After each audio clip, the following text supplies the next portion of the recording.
আসসালামু আলাইকুম ওরহমতুল্লাহি ওয়াবারাকাতুহু। যিনি আমাদেরকে সৃষ্টি করেছেন তিনার প্রশংসা করে আমরা শেষ করতে পারবো না। যেমন পৃথিবীর সব লতাপাতা যদি কলম হয়, আর সাগর, নদী, খাল, বিল, পুকুর যদি কালি হয়, আর যদি সবাই মিলে একসাথে লিখতে শুরু করি তিনার প্রশংসা, তবুও তেনার কিঞ্চি পরিমাণও প্রশংসা করা হবে না। তো আমরা তিনারই শিক্ষানিত বাক্যে তিনার প্রশংসা করে নেব আলহামদুলিল্লাহ। তিনার পরেই যিনার জন্য এই ইসলাম ধর্মটি পৃথিবীর আনাচে কানাচে পৌঁছে গেছে, তিনারও প্রশংসা করে নেব। সকলে বলি আল্লাহুম্মা সল্লি আলাই, আল্লাহুম্মা আমিন, আল্লাহুম্মা বারিক আলাই। তো আমি আপনাদের সামনে বক্তব্য রাখছি যে বিশ্বনবীর জন্ম তারিখ, বিশ্বনবীর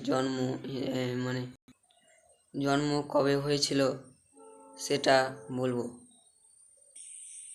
তিনার জন্ম 571 খ্রিস্টাব্দের 21শে এপ্রিল মোতাবেক 628 বিক্রমী সালের 1লা জ্যৈষ্ঠ এবং মক্কায় আব্রাহা বাদশার হাতি দ্বারা আক্রমণ সংগঠনের 55 দিন পর রবিউল আউয়াল মাসের শুকনো পক্ষের কোনো এক সোমবারের কাকভোরের যখন শুভে সাদিকের শুভ্র রেখা উদিত হচ্ছিল, তখনই কিয়ামত পর্যন্ত বিশ্বজাহানের মুক্তি সূর্য সিরাজে মুনির রূপে হজরত মুহাম্মদ মুস্তাফা সাল্লাল্লাহু আলাইহি ওয়াসাল্লাম মক্কার পবিত্র ধামে আবির্ভূত হন।